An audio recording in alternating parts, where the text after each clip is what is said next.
We're on YouTube. We're gonna be live.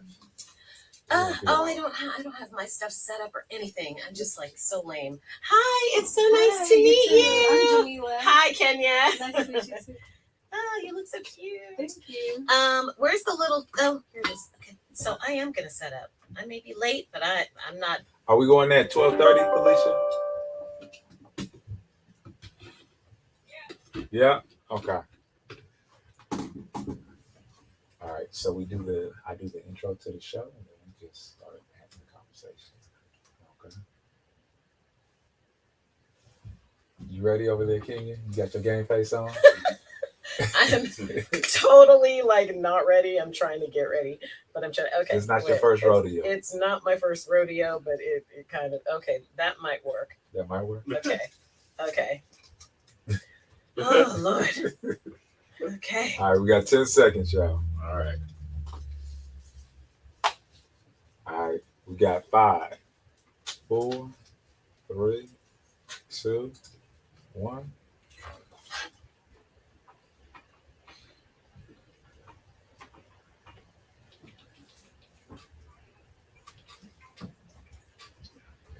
You're listening to KGPC 96.9 FM Oakland and streaming online at www.kgpc969.org. This is the Anything Can Happen show with Kenya Asa, your man Cat Fitness, and our guest host, Darren from Financial State of Mind, y'all.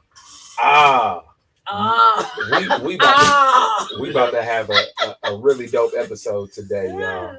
Yes, yes. So we have somebody that just participated in our last Heal the Hood event in Oakland in the building Heal the today. Hood. Man, we have Miss Jameelah. How you doing, Miss Jameelah? I'm doing great. Happy to be here with y'all today. Yeah. So Miss Jameelah was out there, man. She was bringing all the energy. You might have seen her on a few of our videos that we were posting online where she was doing some of the dance classes that we were having out there. She was providing the community with her melanaid out there and also providing the community with fresh produce, right? So can you tell us a little bit how you got started in these ventures that you're doing right now? Yeah, so in 2016, I was I was graduating from college, and I started my first job at Safeway, which I didn't really like. And once that ended, I wanted to start my own business. So I went into juice Man, making. Safeway was just like, it made you say, no more. I ain't working for the man no I was more. like, if I could wake up early for them, I could wake up early for myself. Amen. I mean, wait, as entrepreneurs, right? We're an entrepreneurial show. Please say that again for the people, because we very much love the entrepreneur life here at the Anything Can Happen show, and we also love just being in control of our own lives and existence. And it is a fearful thing it's tough, because we're all trained to go to work and work for somebody else. So please say that again for the people. Yeah, if I can wake up early for a corporation, I can wake up early for myself. Yes, Absolutely. child. And Yes. with that energy, Yes. I tested my product, which is called MELANAID, at National Night Out event, August 2016. And I made 3 flavors: cucumber mint, raspberry peach, and then I did a strawberry mango, I believe. How did you get to the was it the polar bear flavor you gave me? Hold on. Yes. And I want to know where it is. No, Hold on, you asked it. I asked my question. I asked my question first. Y'all are overwhelming this woman. I want to know about the polar bear flavor because I got the sample. No, Darren, I'm asking my question first. I just want the audience to know, what is it? What is it? What is Okay, MELANAID? that's a good question. Let's start there. So MELANAID is a plant-based, quartz-infused lemonade company, and we specialize in drinks that help to uplift your spirit, help you vibrate at a higher frequency. Man. And our juices And are it does all of with that. quartz. I promise you that. Yeah. So wait, say the last part again. The juice are infused with quartz stones. So quartz. So like rose quartz, amethyst, quartz, clear yes. quartz. And what I do is I use the solar and lunar cycles to charge the water, which I use to put in the drinks, which helps with ailments, whether they're physical, mental, or spiritual. And the way I design my flavors, first of all, I name them after either my friends or things that remind me of my childhood. So one of my most popular flavors that Kat just mentioned is polar bear. And the drink is called Polar Bear because it cools you down. But I'm also Polar Bear, North Oakland, born and raised. Okay. Yes, Ice City.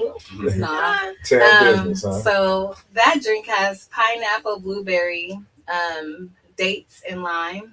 So I can vouch for that one, y'all.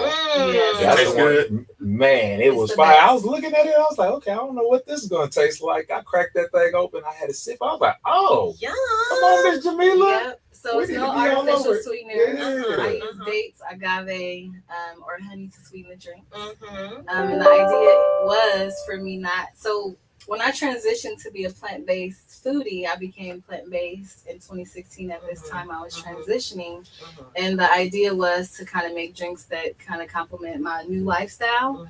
Because I grew up on drinking Minute Maids, Calypsos, and all these processed As we all did. dyed. Yeah. Just Not me. Calypso drinks didn't exist when I was growing up. that was the best drink ever, but Man, that's it full of had so sugar. much chemicals in Yeah, it that sure. cause cancer, diabetes, and all these other things. So I just wanted to come up with a sustainable drink for the folks in the hood that enjoys it. And I package it in glass bottles, which is earth friendly, which I want to stay with as long as I can. Yeah. So tell me where it's available. Right now, I am on a small break. I'll be making juices starting next week. I'm in the middle of moving. Oh, okay.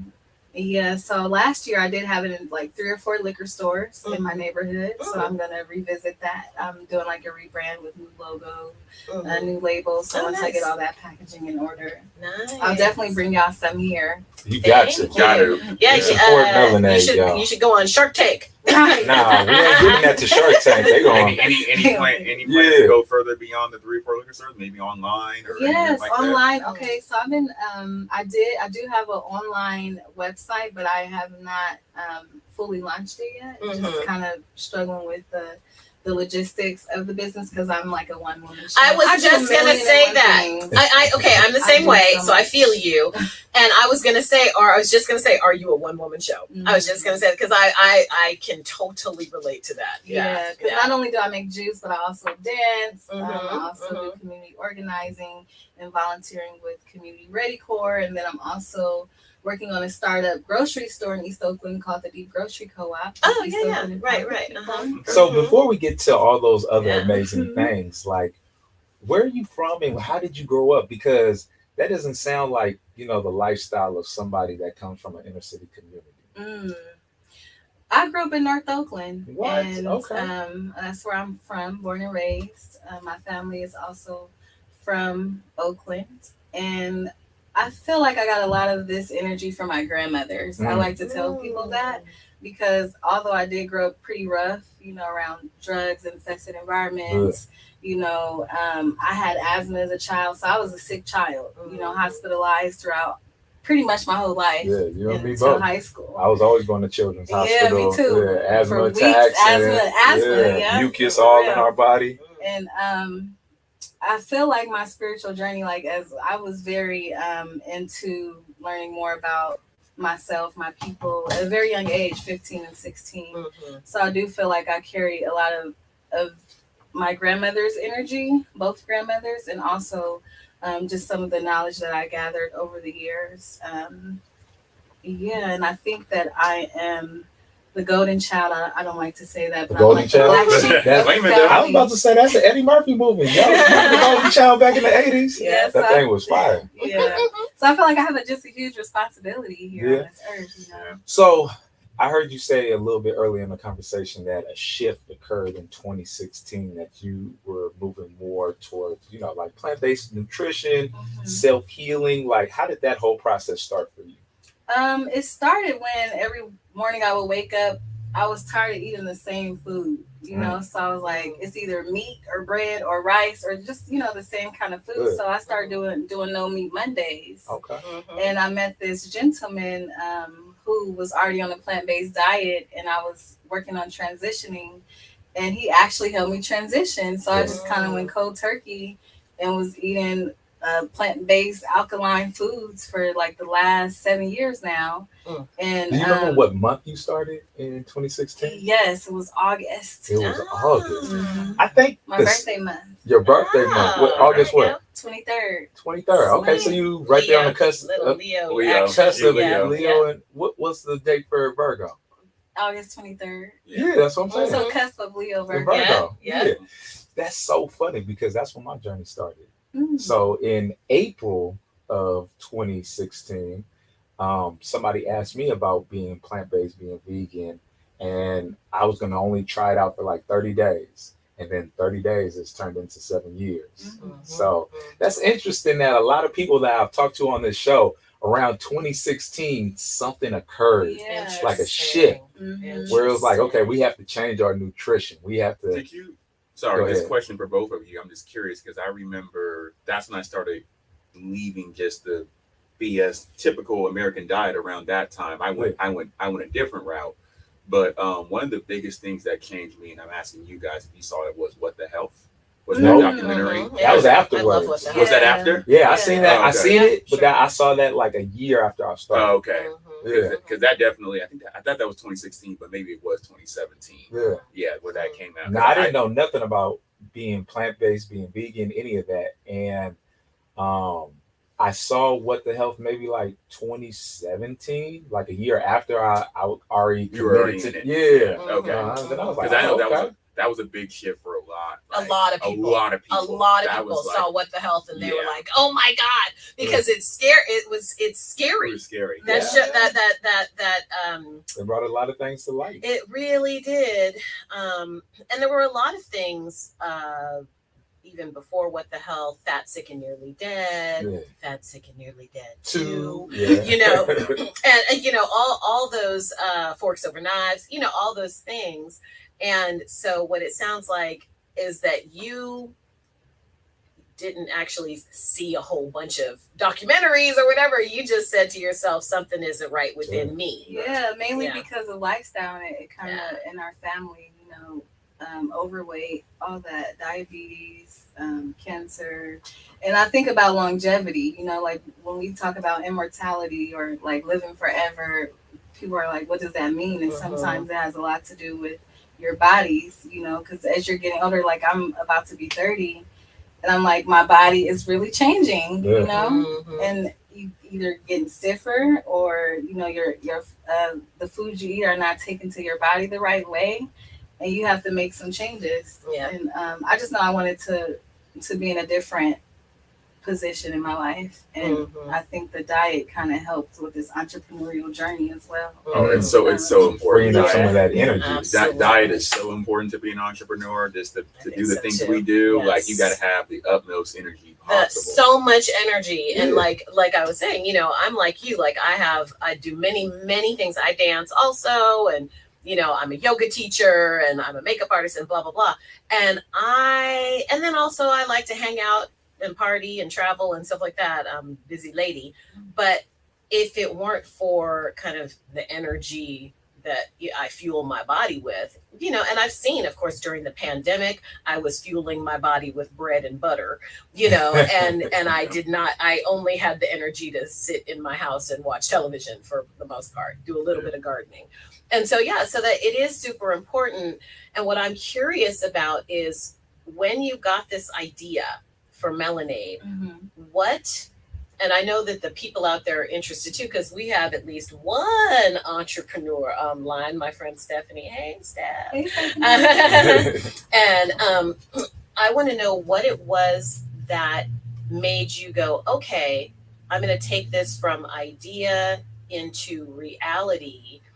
And what was the motivation for that? And how did you fund it? People always want to know about funding, right? Yeah. Always. So that is a good question. What fueled the energy and the fire behind MELANAID was that just first popping up in the neighborhood and making those juices for the community.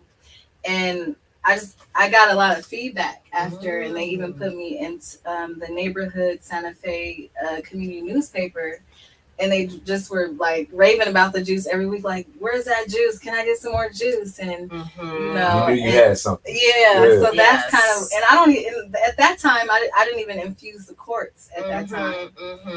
But I had been working with stones for a while, and then in my crystal Bible, there in the back of the book, if anybody has one, you can see that you can make elixirs based off of the elements and things in your body, and that's how I got into like calling them elixirs or like these potions that are good for the body. And then funding, I was pretty much, I think I had food stamps when I first started. So I was taking my food stamps and buying the ingredients. Yes, that's right. Start somewhere. Yeah, and I remember I used to go to the lake way before all the vendors that we see now out there. I used to catch, I did not have a car. I would catch the lift, have my table, have a cooler, a tablecloth, cups, like 2 glass jugs, and I was hauling that all to the lake. And I was so right in front of the drum circle. Wow. I went from $4 a cup to $7, and the glass bottles $9 to $13. Wow. Yeah, so it's been a journey. Wow. Yeah. I think last year was my best year though. Oh. Yeah. Okay. Because I went to San Francisco. I changed the market, and I went to San Francisco. I was doing weekly farmers markets, and from the leftovers of what I didn't sell, that's what made me approach these stores that I've been talking to for years. Like, can I get can we do an 80-20 thing? Right. Like, can I sit these juices on the shelf and see if they move? And I have friends coming to every store selling them out. Like, they was like, we ain't got no more juice. Where your juice at? Because at first they were worried, like, okay, I is see it gonna what move? it is. The price is kind of high. Did you let them taste one though, or something? I did. Okay. And then one of the store owners that I told to taste one, I went to go put juices in there the following week. He still had the juice in the refrigerator. I said, "Oh, you didn't drink your juice?" I said, "Don't waste my juice." Right. And because it's got to have a shelf life situation too, because there's no preservatives and stuff. Yeah. Well, the lime is a natural preservative, but you're right. Like if it does get older, it just begins to ferment. So now I want to explore the kombucha route. Right. And I even thought about getting into non-alcoholic drinks, because a lot of people don't drink alcohol these days. And I see that might be a good market. Yeah, because my husband and I juice a lot. And then one time there was a big old, because we make gigantic jugs, right? And one time one of them sat in there for a while, and it was kind of bubbly, when he went to drink it, and he was like, this tastes better than it was supposed to taste, and it's, of course, that fermentation is good for the gut health, ladies and gentlemen. So making that transition, having your own product and everything, what inspired you to now start up a store, a co-op in East Oakland? Like, that's a huge step. Like, how do you even get started on a project like that? Yeah, so I was working at Burkhalter Elementary School, and I remember one of my friends, Brother Tut, he's with Repair Nations. He told me about an opportunity to potentially start a grocery store similar to the one in West Oakland. And I was like, yes. So you're talking about Mandela? Mandela Food Cooperative. So I applied, and once I applied, it was a few months before other folks joined, and we just start talking about what kind of grocery store we wanted, and how could we provide food to DEEP East Oakland residents. Was this to provide a need? Because most people would think in DEEP East Oakland that it's one of the food deserts in the community and stuff like that. Was that the whole mission behind that? Yeah, that was the whole mission behind it. In 2009, Hope Collaborative and EONI, they were doing like surveying through East Oakland, and a lot of the folks who did the survey said they wanted a convenient grocery store, because if you live in East Oakland or are familiar with East Oakland, you only have like the Ghazali's on 73rd, and then that's like the only grocery store that's convenient for Black and brown folks, I would say, because there are a lot of brown grocery store markets, but they don't carry a lot of the foods that Black people eat. So you go from 73rd, you don't have a grocery store all the way until you get to 100 and I think 5th or 50th, the Food Max. Like that's it. Other than that, you got to go to the hills to get food, or go to like Farmer Joe's on 35th. So there's no convenience. It's just all liquor stores. Right. You know, I love Farmer Joe's. Yeah. So that was the intention, because DEEP East Oakland residents don't have food, but it's also, for me now thinking about it, to keep that dollar circulating in the community, and then also add more jobs. You know, if you ride through DEEP East Oakland, all you see is like trash. You see folks on the street, even youth. You see youth high walking down the street. And it's really to empower that part of the city. So food is one way, but I feel like this idea of a co-op and bringing folks together to be business owners or to learn what that takes is very unique and needed. So what is your co-op going to provide? We'll provide culturally recognizable food. So we want to work with small vendors, Black-owned vendors, brown vendors, Black and brown farmers specifically to get our produce. We'll also hopefully have a cafe. I kind of want it to be, you know, a place where we can shop, but also have some sort of artist component. Like, to it. nice. Yeah, like open mic, fitness, do some workshops for the community. Okay. Do you have a particular space in mind? We do not, but we have been actively looking the last couple of years. So hopefully this month will take me into that. But this month, I am working on learning circles, so folks can join and learn more about how they can get involved. And then from there, we'll kind of like go back to like our phases. Because we did have an online store in 2021. Out of Dig Deep Farms, we were selling produce and groceries, but we didn't really have a lot of clientele. And that didn't work. So half of the team back to the drawing board. Yeah, half of the team decided to leave. So I was like, let me stay on board and just keep it going, because I just got to do it. My name is attached to it, so I'm like, I have to see it through, even if this is your baby. I'm not there in the next 10 years. But I have to see it open before I decide that it's not like I won't be there anymore. Right.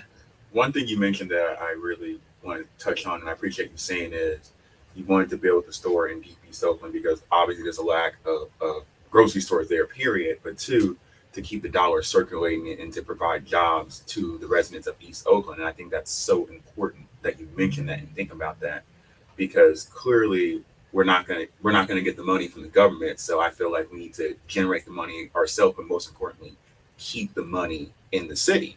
That's how you really improve.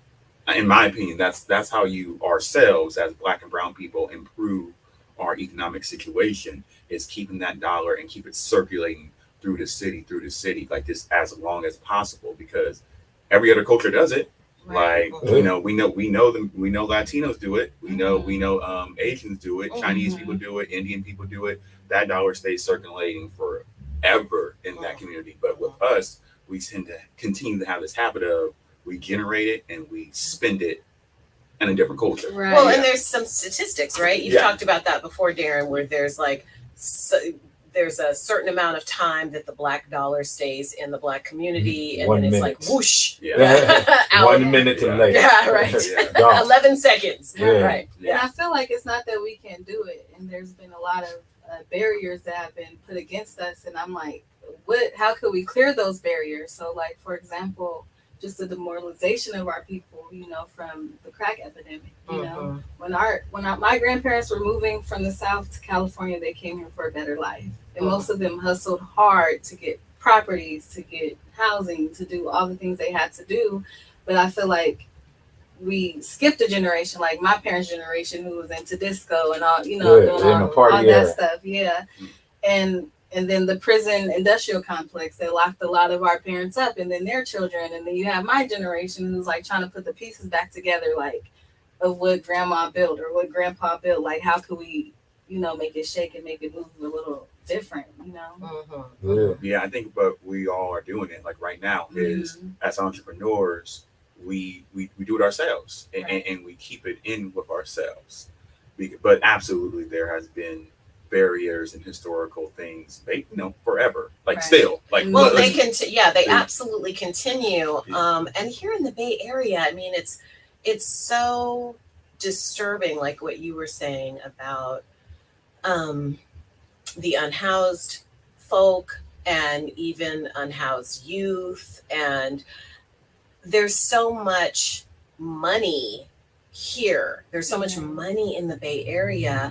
And, I live in Richmond. We have the same issue in Richmond.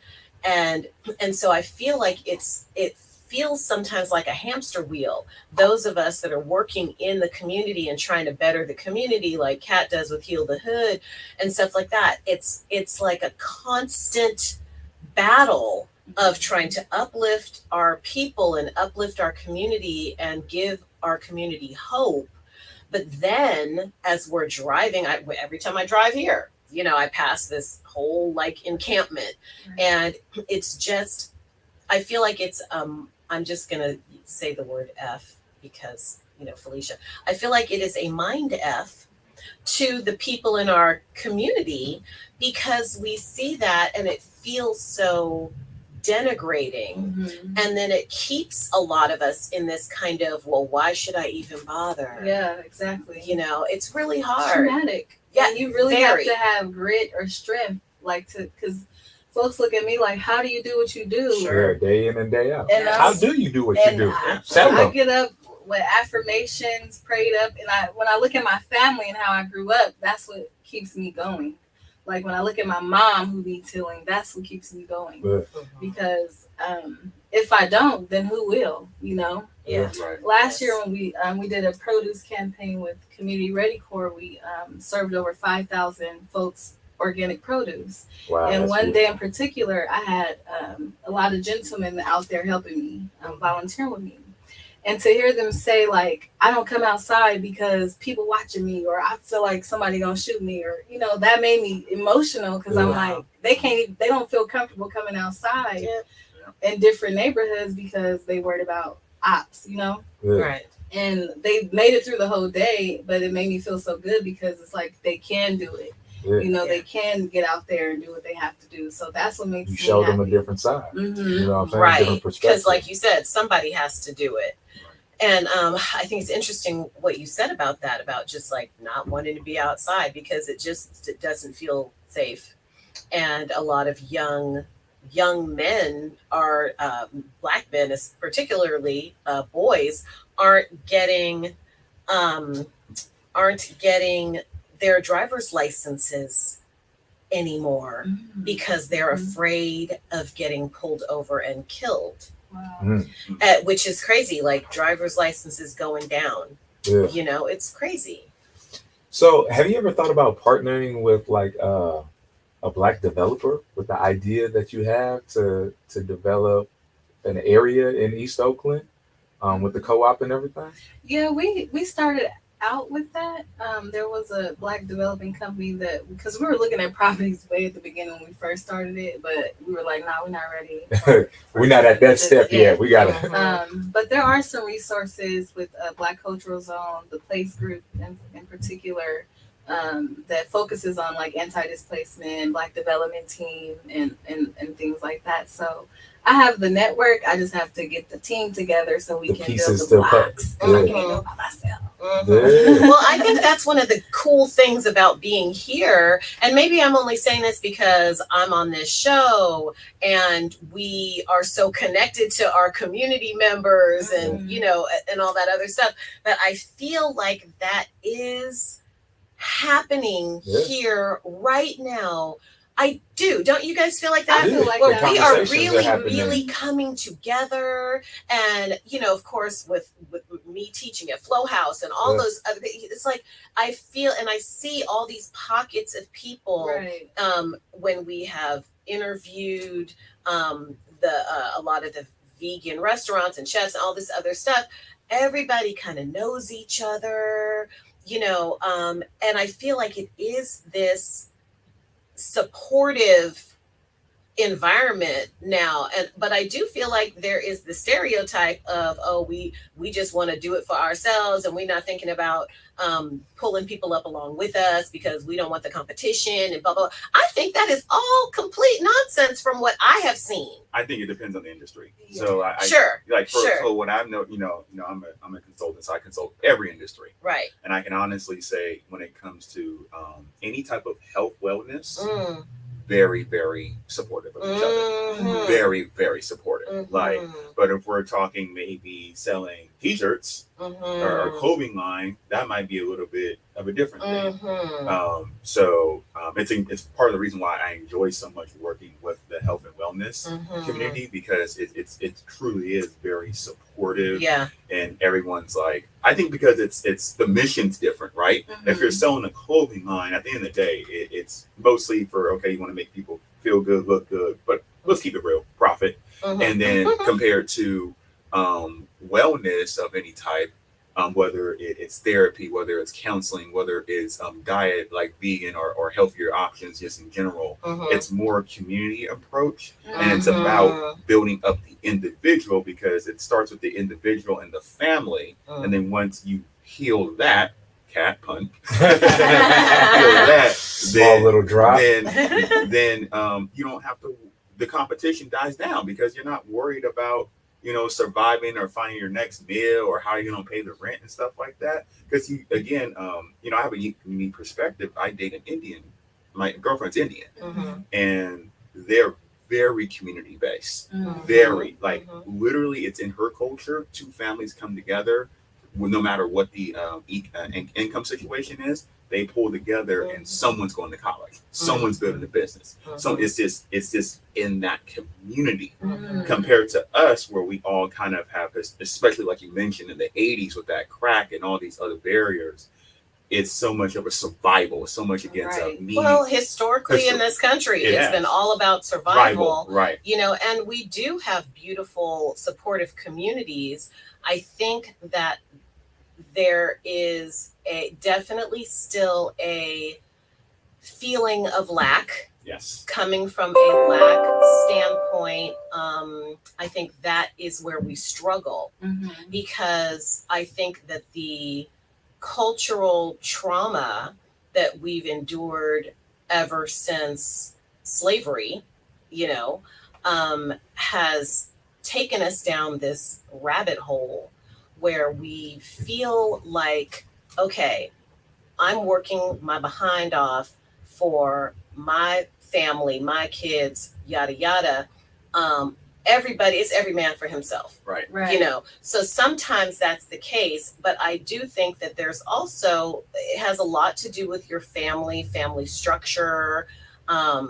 Sometimes where you come, where your what part of the country your family comes from, what part of the world your family comes from, now living here in the States or whatever. So I really think that as Black people, we're definitely a very multicultural folk, you know, but when we bring that American culture here, that's where we start into our lives. That's where we start to kind of fall apart, because there's so much trauma and there's so much fear. But I do think that currently we're getting better. So much better. So man, I hate to take a pause on this conversation, y'all, but you know what time it is. Oh, it's that time. It's that time to take that music break. All right, music break. You're listening to KGPC 96.9 FM Oakland and streaming online at www.kgpc969.org. This is the Anything Can Happen show, and we're going to take a quick music break, y'all. Yeah.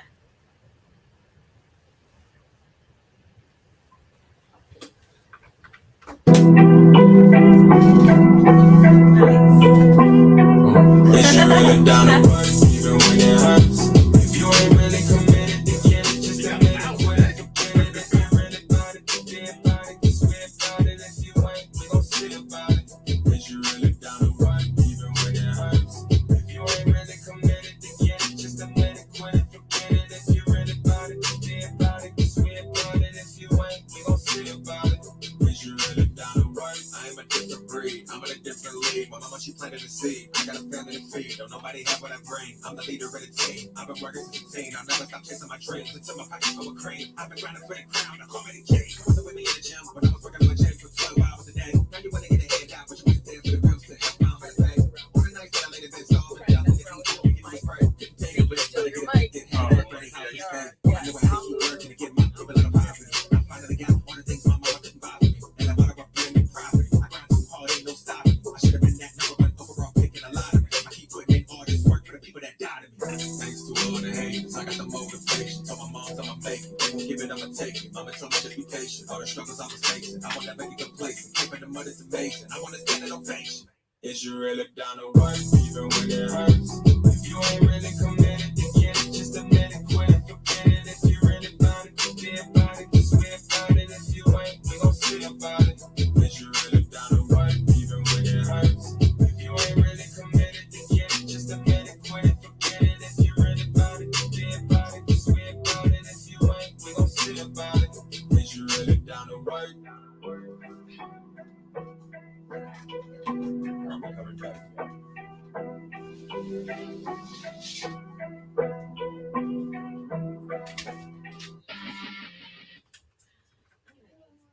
You're listening to KGPC 96.9 FM Oakland and streaming online at www.kgpc969.org. This is the Anything Can Happen show with Kenya Asa, your man Cat Fitness, and our guest host today, Darren from Financial State of Minds. Brother Darren. Yes. Man, we've been getting a lot of great info today. Oh, absolutely. I am super motivated by, if you're just tuning in, we have Miss Jameelah Lane from MELANAID. She's also part of the East Oakland co-op that she's creating currently. But it's super motivating to hear how our people in our community are building all these new programs to see us thrive. Absolutely. Mm-hmm. And I love your story because you started on food stamps. Yeah. And she grew her business. Come on. We're gonna take what we got to make it work. People don't, That's just me being a business consultant, it is so hard to start a product line, especially nowadays, and to tell the people and show the people that you can start with very little. And if you're willing to hustle and bustle and you have a strong desire and belief in your product and your mission, you can have a successful line where your product is in stores, people can see it, physically touch it, pick it up, support you. That is so huge because, again, just talking about this barrier that we may have, whatever we think it is, whether it may be finances, which is generally a big one for our people, you can start small, with next to nothing, with the amount that you don't think may be enough, and it could definitely be enough to launch your business, your dream, your desire to not only get yourself out of the corporate America situation, if that's what you please, but just to better yourself, your family, and start the process of my mission, which is trying to get all of us on generational wealth. Mm-hmm. So, so we're not dependent on anybody but right. ourselves. Right. And our community. And our community. But it takes focus. It takes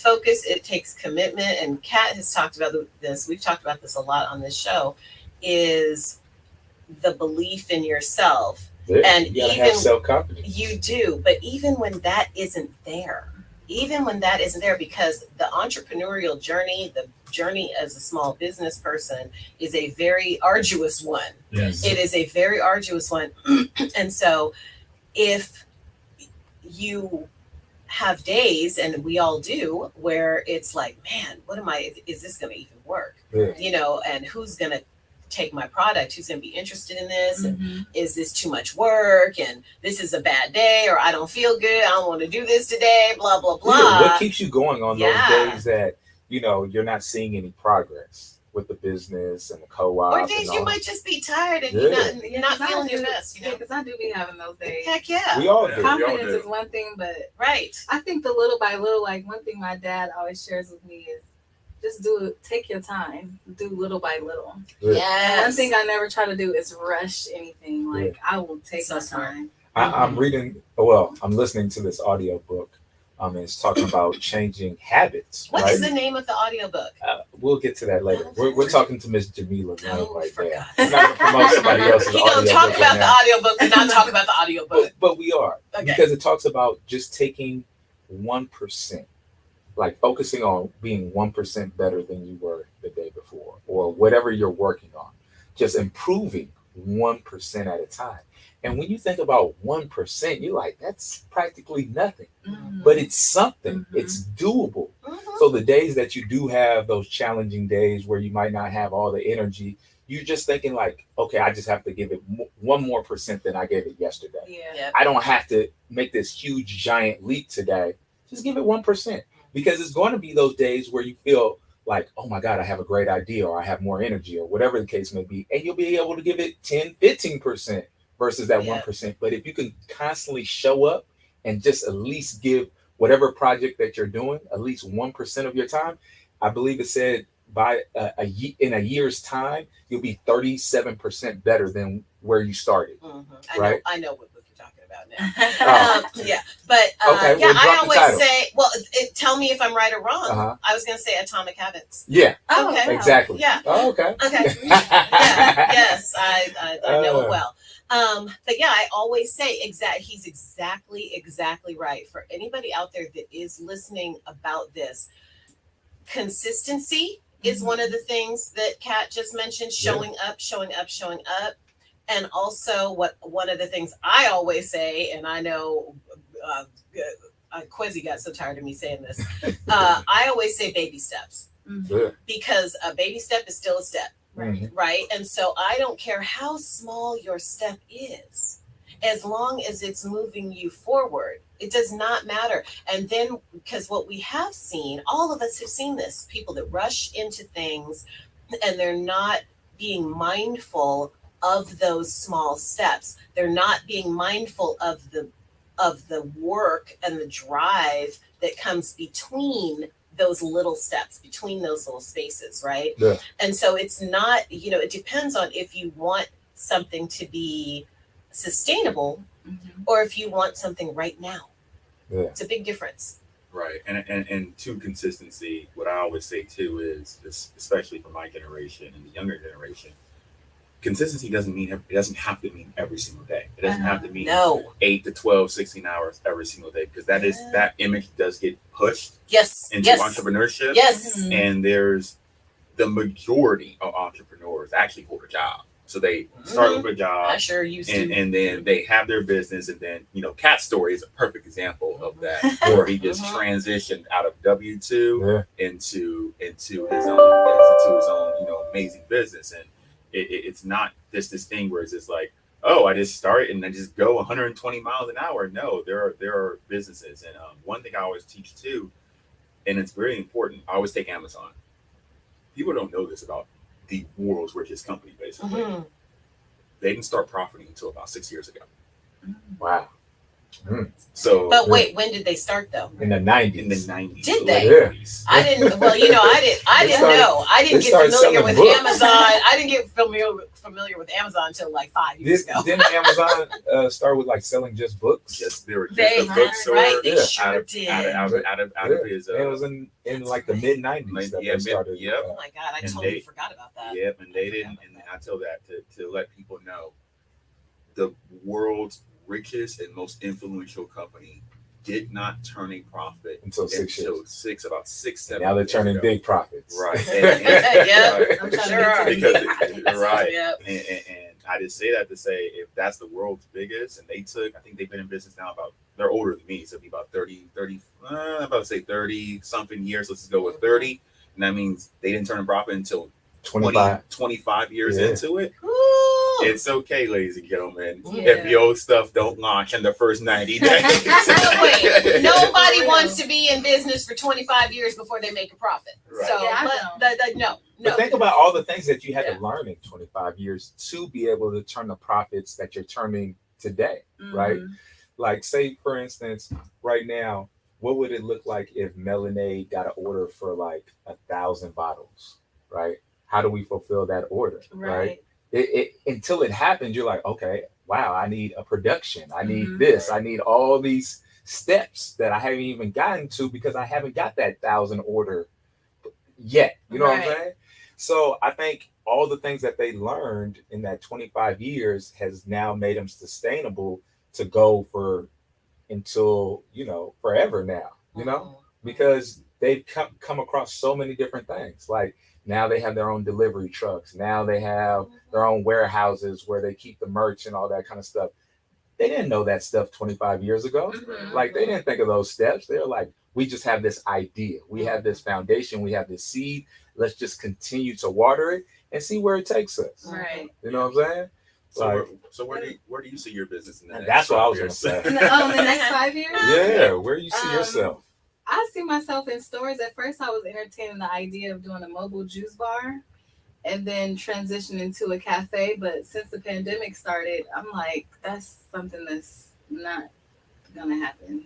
Just because how folks lost their businesses and then the amount of money it takes to like keep operations up. I just want to be a retail distributor, you know, and my company is more so focused on, like I mentioned, mental health and spiritual wellness. So there will be other components I would like to add with the dance that I do, kind of turn it into one thing. The dance, it's like aid for your melanin, like Rite Aid has all the products you need. Right Aid, that's how I was thinking about melanin. Oh, that's so cool. Like a little shopping center that has tonics, juices, you know, medicine, wellness stuff. Yeah. Your one-stop shop. Yeah. And I do see myself at least, you know, generating at least 10,000 a month or more than that, you know, in the next 5 years, if God willing, and if I can get a really good team. When you get a really good team, because when we speak things into existence here at the ACH show. Yeah, and I forget what book I was listening to, but it was talking about the same amount of energy it takes to have a business make $1 million is the same amount of energy that it takes to make $100 million. Yeah, I was just about to say. Right? Oh, yeah, that's deep. So it's just all on perspective and where you want to put your energy. Right. And how you want to build it out.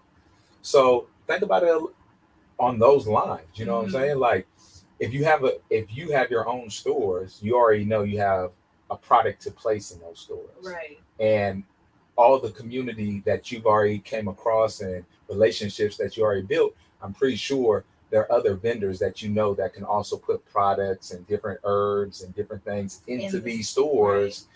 That continue to not only build your business, but build their business at the exact same time. And I had to get out of the mindset of trying to do everything. And I think the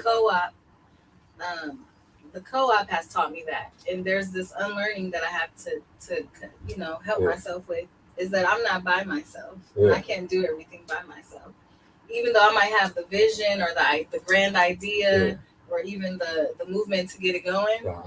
I can't have this mentality of like, oh, it's for me. I'm trying to build my shit up, you know? Right. Because that is something that America teaches us. It does. You know? It certainly does. Especially if you come from poverty, you know, you trying to come up, you know? Yeah. And if it's other people like around you that's not on the same wave, you like, let me go over here. But there are people that I've met and communicated and been in contact with that instills that in me and that teaches me that the importance of that. And I see that's how a lot of businesses have been growing in Oakland. Like when you see a lot of pop-ups of Black-owned businesses, it's because they coming together. That's right. And that's why I love what you did with Feel Thy Hood. With Vegan Hood Chefs, you have the fitness and then the groceries, and everybody has a part to play. You know, everybody doesn't have to do just and taking that same thing and building it right back into the community, right?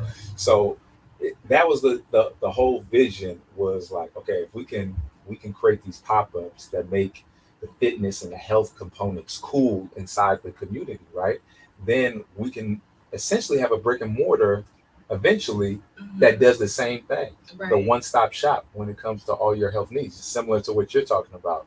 And it's so funny that, well, we'll talk offline. We don't want to give too many jewels of what's going on behind the scenes, but having these conversations and people taking the skill set, because if you want to have that fitness component at your location, right? You don't have to reinvent the wheel. You don't have to get into the fitness aspect of it. You just have to collaborate and partner with somebody that's already doing it, that's already built those relationships to just share the space with you. Exactly. And now it's a well-oiled machine. You know what I'm saying? So yeah, no, I'm super excited for what you got going on. Me too. So where is the next project, next pop-up coming for MELANAID, for the East Oakland Co-op?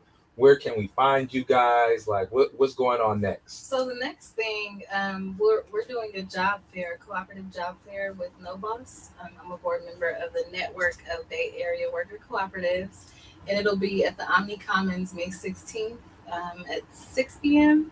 And what we'll be doing is it's on 47th and Shattuck. So I'll be leading a learning circle to kind of get folks, as I mentioned before, involved in learning about our co-op, where we at. Yeah. What kind of Interested. position? What kind of, because we're talking about doing partnerships. Like, what components do you need to make this vision get to the next level? Like, what are you looking for? Are you looking for management? Are you looking for looking like, for project management will take place of all whoever joins, because it's so basically anybody that joins will be a owner or a worker owner. Right. So the owner wears all the hats from doing governance, doing accounting, management, human resources, operations, and logistics. So those are all. I'm looking for folks that have those hard skills that can kind of help Good. things. taking those from corporate America and Yeah. now building their own Yeah. space? Right. Absolutely. Yeah, so those are the areas that I see. Site acquisition is one. Somebody who's experienced with capital funding or fundraising is another one. Yeah, Okay. folks who willing to just kind of get into what we already kind of started. And how does somebody sign up for something like that to be a part of that? Right now we have a volunteer application that I'm taking for folks who want to volunteer, but I'll use that information. It's in our on our Instagram, the DEEP Grocery Co-op, and you can click our link tree and then fill out the volunteer application, or you can email us through our website, thedeepgrocery.coop. So once you fill out a submission, then I'll reply and respond to you how you can get involved. And I'm trying to use these learning circles as a way for folks to kind of stay connected, and that way I can have like the next step. Okay, you join the first learning circle, the next 2 or 3, then I know that we kind of moving forward. Yeah, building it out. Mm-hmm.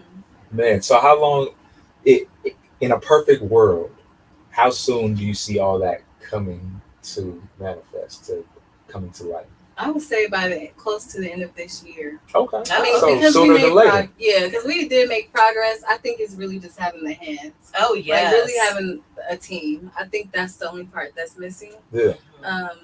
But we get constant donations. You know, I just updated our I just updated our fundraising Kickstarter campaign to $1 million, so folks can go ahead and just continue to donate. So do you have a 501c built out for it as well, or?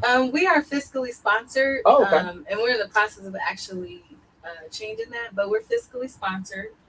That's what we're doing with Heal the Hood too. Okay. We have a fiscal sponsor that accepts, any big donations to go towards our events and everything that's going on. So that's a great way to get started as well. Because, it takes time to sometimes build out a 501c. And then if you partner with a great fiscal sponsor that has, a long history of doing community work, those grants and things can come in pretty easily. Mm-hmm. Yeah. And then other folks who donate can do their little tax. Yeah, get your tax write-off at the end of the day. Yeah. So MELANAID, where are we going to find you guys? Oh, so MELANAID. You can't forget about MELANAID. Yeah, that's number one. That's really number one. Yeah.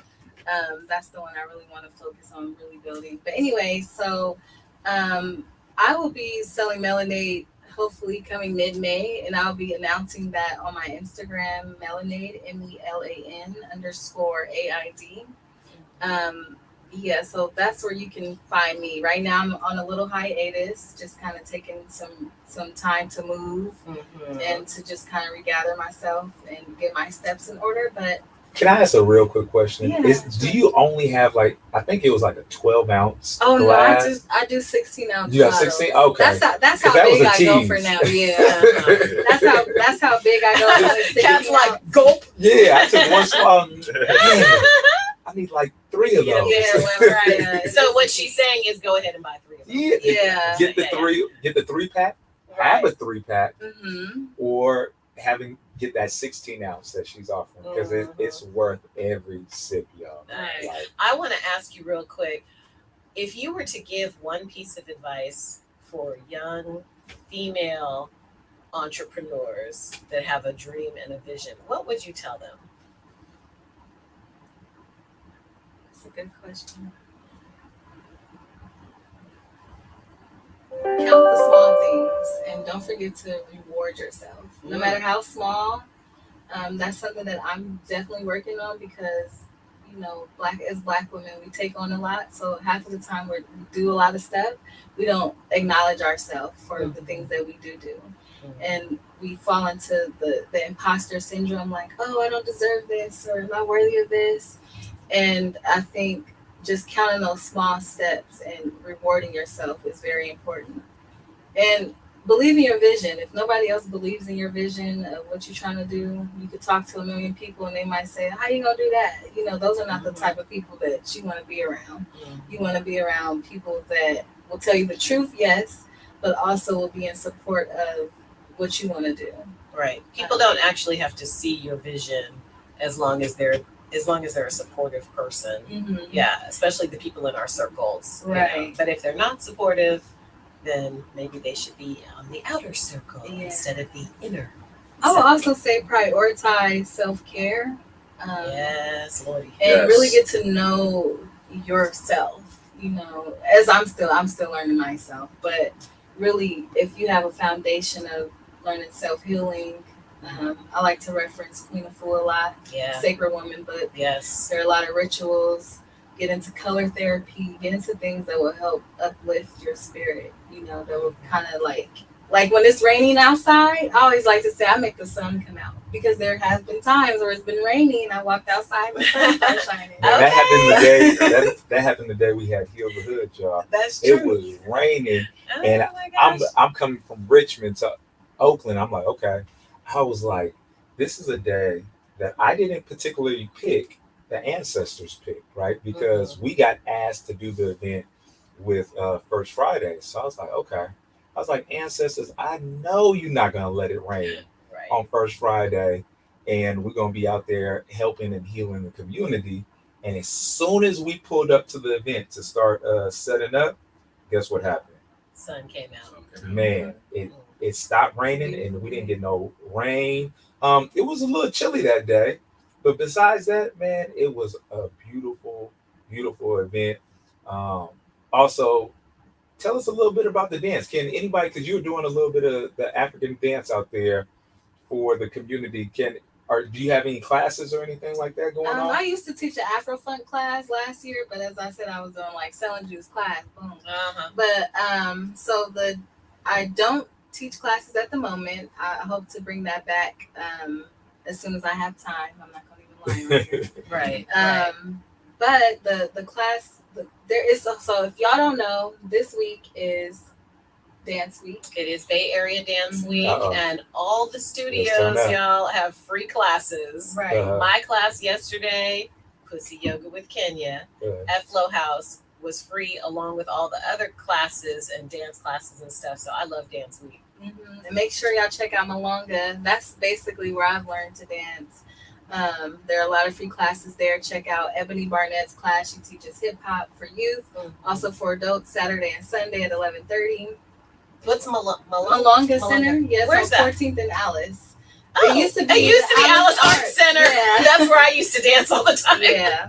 Oh yeah. So before we get out of here, man, we're already at the end of the show. But can you once again tell everybody where they can find, you know, your website, your social media handles, where they can follow you to get more great information? You know, so you can find me on Instagram, MELANAID, MELAN_AID, and the website is www.melanaid.com. And for more information about the Grocery Co-op, you can follow us on Instagram at the DEEP Grocery Co-op. That's THEDEEP Grocery GROCREY Co-op COOP, and the deepgrocerycoop.com. If you want to stay connected with us, please fill out one of the subscribe emails, and we will be sure to get back to you.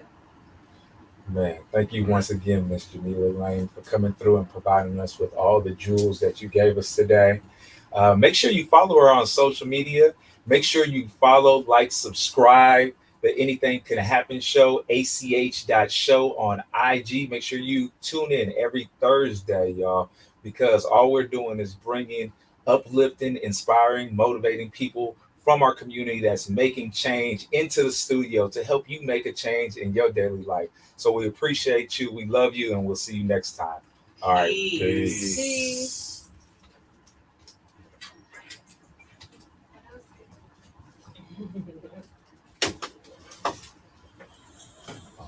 All right. Before we get out of here, we got one more thing. We just do a drop. Be like, a drop. Thank you, everybody that Give your joined. name. Hey, this is Jameelah Lane. See y'all next time. MELANAID. You're tuned into the Anything Can Happen show, and today we're talking about the topic. What was the one you said at first? How to build a business. I thought the co-op. Yeah, the co-op. Yeah. Sorry. Yep. Okay, so what are you calling it now? Co-op. Yeah. How to start a co-op. Yeah, how to start a co-op. How to start a co-op.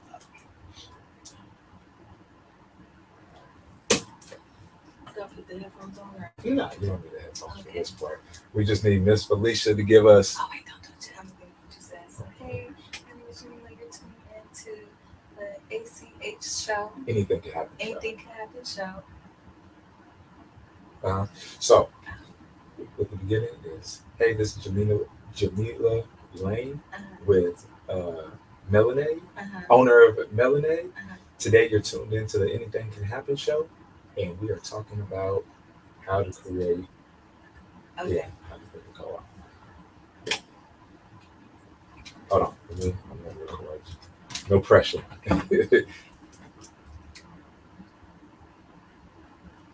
Hi, this is Jameelah Lane from Oakland, California, owner of MELANAID and co-founder of the DEEP Grocery Cooperative. And today you're tuning in to the Anything Can Happen show.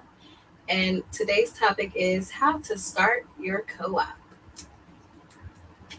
See? Come on. That was awesome. She's a natural. That was easy. What's the app for the DEEP Grocery? THEDEEP Grocery Co-op. Okay.